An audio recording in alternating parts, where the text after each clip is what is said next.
माही सिंह और आप देख रहे हैं नेक्स्ट 9 न्यूज। मध्य प्रदेश के पूर्व मुख्यमंत्री शिवराज सिंह चौहान अब राजनीतिक फलक पर काफी ऊपर दिखाई दे रहे हैं। जी हां, आपको बता दें शिवराज सिंह चौहान की अब जो पैठ है वो कहीं ना कहीं बढ़ती जा रही है। दरअसल विदिशा, रायसेन और सीहोर जिले की विधानसभा सीटों को मिलाकर बनी विदिशा संसदीय सीट पर अब तक की सबसे बड़ी जीत दर्ज कराकर शिवराज सिंह चौहान ने बड़ा इतिहास रच दिया है। जी हां, आपको बता दें वो छठी बार यहां से सांसद चुने गए और कांग्रेस के प्रताप भानु शर्मा उनके आगे बेहद बौने साबित हुए। और यह सब जानते हैं कि शर्मा को अचानक टिकट दिया गया और कांग्रेस के कई दिन तक शिवराज सिंह के मुकाबले दमदार प्रत्याशी की खोज चलती रही और बाहरी नेताओं ने भी इसी नाम के चलते कईयों ने भी मना कर दिया था। और वहीं पर पूरे चुनाव प्रचार के दौरान कांग्रेस कहीं दिखाई भी नहीं दी। और शर्मा के हिसाब से अगर देखा जाए तो पुराने चेहरे थे वो कांग्रेस पार्टी के, लेकिन 3 दशक में सक्रिय राजनीति से दूर शर्मा ने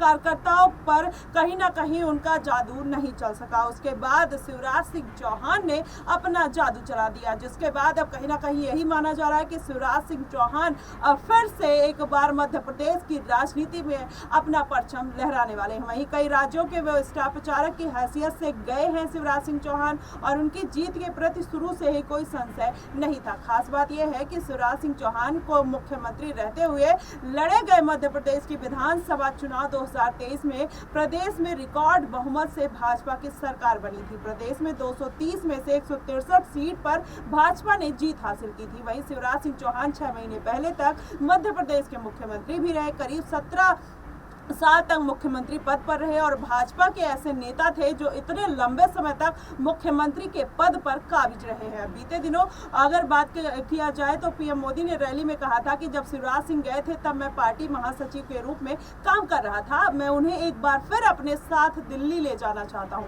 संयोग से चौहान लोकसभा चुनाव में अपनी उम्मीदवारी की घोषणा के बाद दिल्ली जाने वाली ट्रेन से विदिशा पहुंच गए थे और उन्होंने पिछले साल के विधानसभा चुनाव में भाजपा को शानदार जीत भी दिलाई। हालांकि पार्टी ने एक आश्चर्यजनक कदम उठाते हुए मोहन यादव को उनका उत्तराधिकारी चुना, लेकिन अब एक बार फिर से शिवराज सिंह चौहान की प्रचंड जीत पर उनको किसी बड़े पद का मिलना तय माना जा रहा है, क्योंकि शिवराज सिंह चौहान एक ऐसे नाम बन गए हैं कि अब उनको मुख्यमंत्री पद से ज्यादा कोई बड़े ऐसे पद की सबको उम्मीद है कि इस बार शिवराज सिंह चौहान इस बार के लोकसभा चुनाव में जिस तरीके से अपना दमखम दिखाया है, माना यही जा रहा है कि इस बार शिवराज सिंह चौहान को कोई बड़ी जिम्मेदारी भारतीय जनता पार्टी सौंप सकती है। यहां तक की बात अब निकलकर सामने आ रही है कि शिवराज सिंह चौहान पीएम चेहरा भी हो सकते हैं। अगर वो पीएम चेहरा बनते हैं तो क्या एक बार फिर से भारत की सियासत एक अलग मोड़ लेती हुई नजर आएगी, क्योंकि जिस तरीके से यह पूरा मामला निकलकर सामने आ रहा है,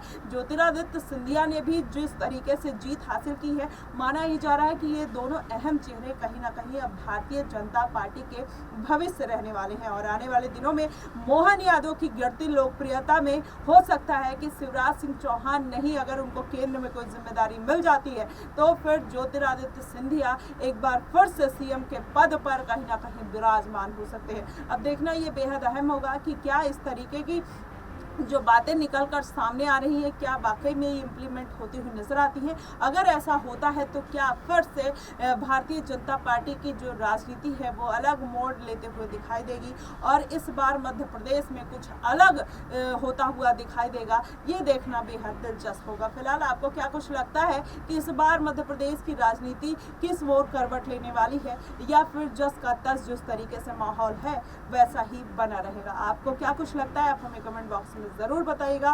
फिलहाल के लिए बस इतना ही। देश और दुनिया की तमाम खबरों के लिए हमारे साथ बने रहिएगा।